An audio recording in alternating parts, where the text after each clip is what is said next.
33 days into a widening conflict in the Middle East, the strikes have reached major transit hubs like Dubai and Bahrain. This violence, 7,000 miles away, is dictating the price of a gallon of milk in your local checkout aisle. The connection became visible when Batik Air announced it was cutting 35% of its flight schedule and placing staff on unpaid leave. At the same time, AirAsia began signaling ticket surcharges as global jet fuel prices spiked to $108 per barrel. These industry-wide cuts are the first signs of an economic shockwave reaching the consumer level. This follows a specific chain reaction, the Rantayan. It tracks how an isolated shock in one sector moves through the entire economy. It starts with fuel. High prices reduce flights, stopping international tourists from China, India, and the Middle East. This creates a revenue vacuum for hotels and travel agencies relying on high volume. The damage then hits smaller suppliers, food caterers, and car rentals, losing their contracts. For workers in these sectors, the loss of overtime and shift allowances cuts their total monthly take-home pay.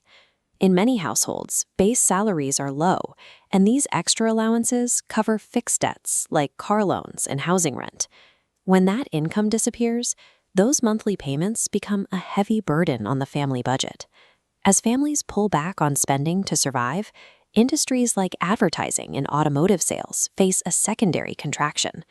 The standard response to this pressure is online outrage directed at domestic political leaders. However, no local policy change can dictate the global price of oil or the security of the Strait of Hormuz. Governments fund public subsidies through national income targets, like Malaysia's goal of 377 billion ringgit from tourism. When that sector fails, the budget for a safety net shrinks alongside it. Relying on political promises to resolve a global macroeconomic crisis often leads to a cycle of deepening financial stress. Thailand is facing the same surge in diesel and food prices. Their strategy shifted focus toward corporate intervention through the Thai Help Thai initiative. 3 major conglomerates, the Charoen, Chavanon, and Chirathivac groups, control the majority of the nation's food supply and retail networks.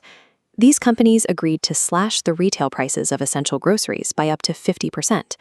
By absorbing profit losses now, these corporations prevent the collapse of the consumer base they rely on for long-term survival.